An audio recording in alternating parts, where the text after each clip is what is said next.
here with Tony Scherer, who you're a simple farmer. I'm a simple farmer. That's basically what I am. You're a simple farmer from the States who's ended up in Tasmania. Santa Cruz, California. How did that happen? We came down more doing a consulting job for some friends of mine, and then ended up buying into a project in Western Australia that was growing carrots and other vegetables that we shipped to Southeast Asia. And we did that for a few years, but I was doing it long distance. I had a farming business in California. I grew vegetables, organic and biodynamic vegetables, mostly for restaurants around America.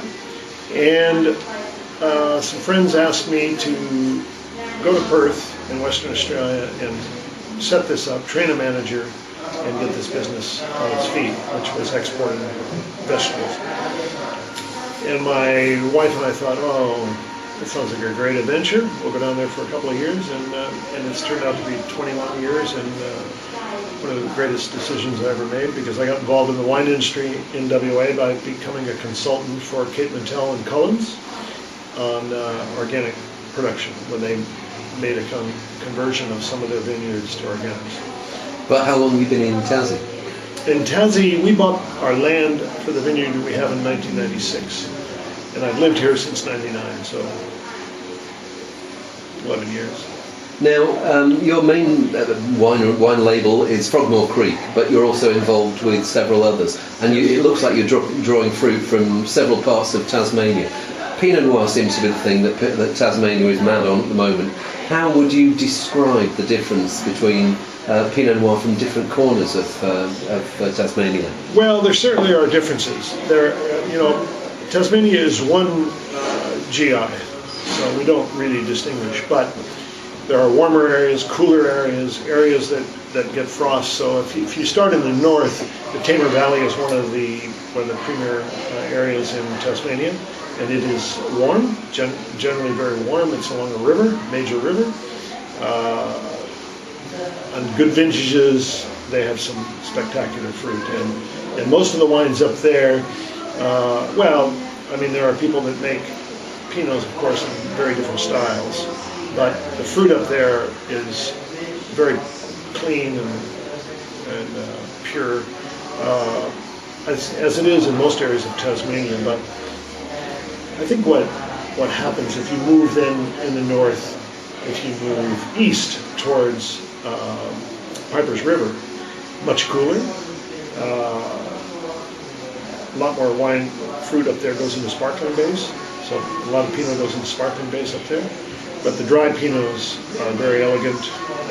In my view, there's some very, very world-class wines coming out of that region. The East Coast is also one of the warmer areas, and on good years it produces really wines with a lot of depth. And then you get down into the south, the Coal River Valley, the Derwent Valley. The Derwent Valley is generally cooler.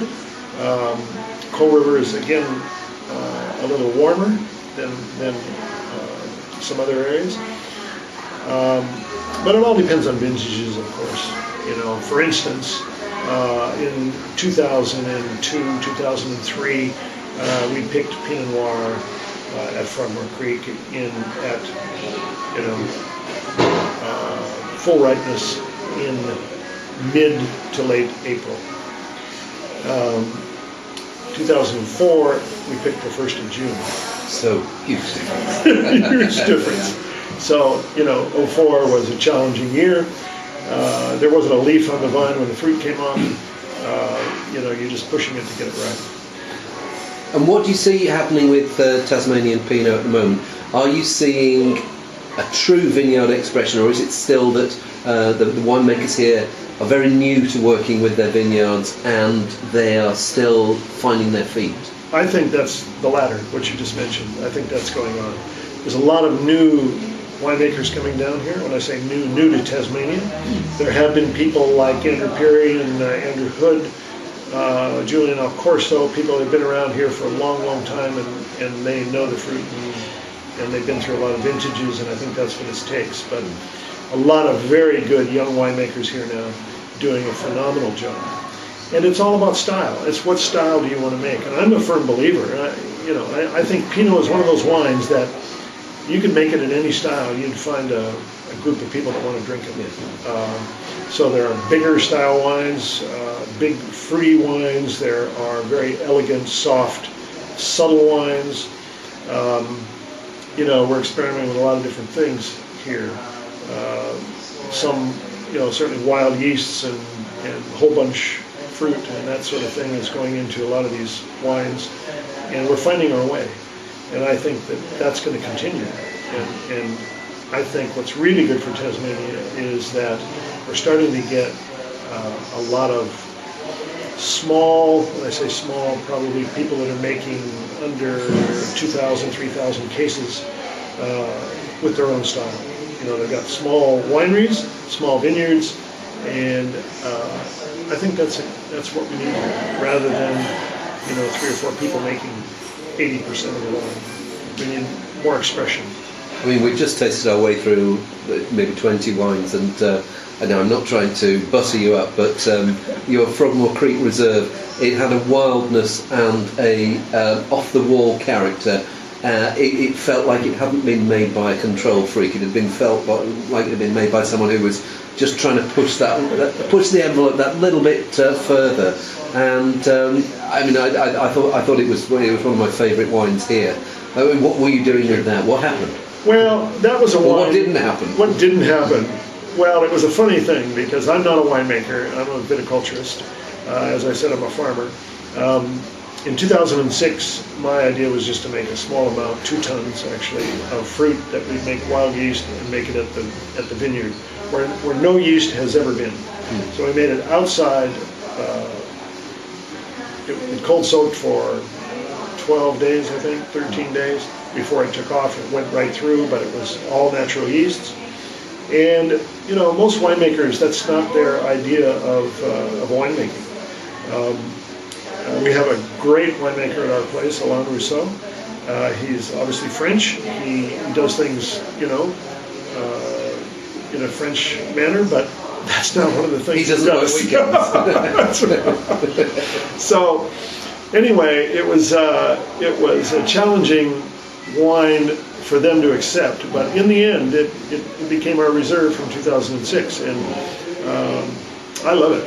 It's my style of Pinot. But like I say, now what we've decided to do, and I'm on board with this certainly, is that we take all different parcels of fruit from the Frogmore Vineyard, and we treat them differently. So we do a couple of tons of whole bunch. We do some carbonate maceration. We do carbonic maceration. We do some wild yeast. We do some, and then we've got all these parcels in barrel, and then we blend those. They're all single vineyard wines, but they've been treated differently. And these guys really enjoy making those styles. So that's what we did in 07, that's what we did in 08 and 09. So we'll see. Those wines aren't released yet, but we've got high hopes. I mean, you were talking about making the wine in the vineyard. It's a line that lots of people trot out. Great wine is made in the vineyard. But just thinking about what brought you to Australia in the first place, that organic biodynamic approach, are you seeing any of that in Tasmania? Yes.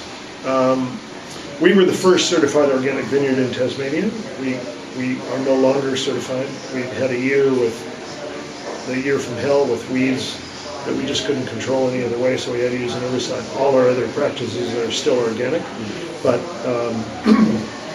Craiglinger Estate is now a certified organic vineyard. I think they've got 400 or 500 hectares in the program, I'm not quite sure. Steve Lubiano is on his way to being biodynamically certified. So yeah, and we're coming back. I just planted about 1.5 hectares of a closely planted 10,000 vines per hectare biodynamic vineyard at our place that I'll look after. And a lot of people are looking into that realm. As are people in New Zealand. New Zealand, it's very, very popular. Yeah.